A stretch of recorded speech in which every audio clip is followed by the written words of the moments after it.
right back at the beginning of the first road trip is when all this stuff started breaking. We played a number of examples of exactly what Ed Litton did. And who knows how many others. They've been, they were very busily purging the internet and so on and so forth. And it wasn't just J.D. Greear. There's evidence that they wholesale borrowed from others as well. Now, what you're about to watch is Ed Litton saying that wasn't plagiarism. And the only explanation I can have is either this is a man who knows he has the Southern Baptist deep state in his pocket, and so he can say and do whatever he wants, or he's the Joe Biden of the Southern Baptist Convention. In other words, a figurehead who is being told by others what to say and to do, and just leaves it all up to them to deal with whatever comes as a result. And so here you at what used to be the premier Southern Baptist Seminary, back when I was at a very, very large Southern Baptist seminary, church, not seminary. Southwestern that was the be-all, end-all. That was the goal. That was the gold standard at that time. And so here, I believe with the president of that institution, this kind of excuse is given. Let's listen and think about it just briefly. I'm not going to spend a whole lot of time on this because it's just so obvious, it's so plain, but here we go. There are, in a couple of particular cases, times where I made statements that others have been able to line up with statements that from the same text, the same passage that J.D. used. So to answer your question, I don't consider that plagiarism. But let me tell you where my sin was. My sin was I did not credit him to my church. I've been asked why. And I'm a little mystified by that too, because I'm very transparent with my people. And the goal of using material, whether it's written by R. Kent Hughes or International Critical Commentary or any other commentary you use, is to expound on the text and to make sure people understand the verse-by-verse meaning of that text. So that was my goal. It wasn't to become famous, because quite frankly, if that was my goal, I would not have picked J.D. Greear as someone to quote. The problem was I did not credit him. And I have repented of that to my church. I have repented of that to our leadership.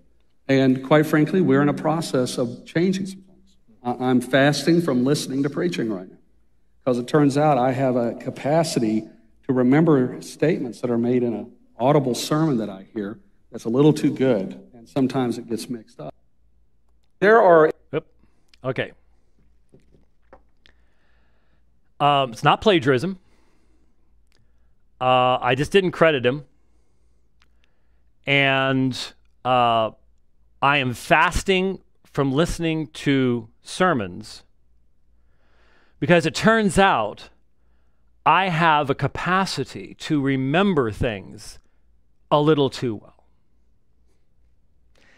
Does that capacity to remember things, Dr. Litton, include changing the experiences of others into your own experience?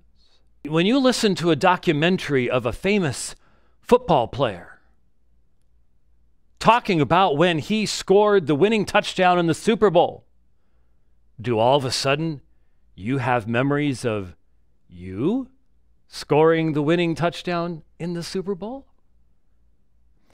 If that's so, Dr. Litton, you need help. But you and I both know that's not what happened. You don't have some special ability. Now, I do, and I can prove it. I've talked about this for years. Everybody knows how I do debate preparation. I listen to my opponent while riding a bike. And as a result, as I listen to Shabir Ali, as I listen to Bart Ehrman, John Dominic Crossan, now the late John Shelby Spong, I can still to this day remember where I was on a certain turn, climbing South Mountain. I remember I was descending South Mountain when I heard Bart Ehrman in an interview specifically make the statement that if God was going to inspire the text, he would make sure that there were no variants in the text whatsoever. I remember where I was on South Mountain. I remember where I was on Happy Valley Road in the dark. That would be westbound at before sunrise, when I was listening to a particular hadith that became relevant in a particular debate. I actually have that capacity. I don't think you do. Because never has that capacity resulted in my thinking that I was the one interviewing Bart Ehrman, or that I was Bart Ehrman. You have been caught plagiarizing someone else's sermon and presenting it as if it were your own experience and your own words. And you are excusing it. And you're excusing it in such a way where you're saying, well, my sin was not crediting. No, your sin is right now.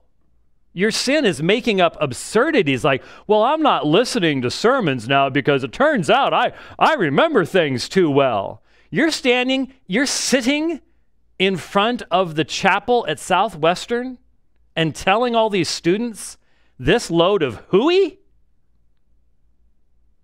Astonishing. This is far worse than the original plagiarism. Amazing. Absolutely amazing. And if the Southern Baptist Convention can sit back and watch this stuff and go, fine with us, well, Ichabod. The glory has departed. That is truly, truly astonishing.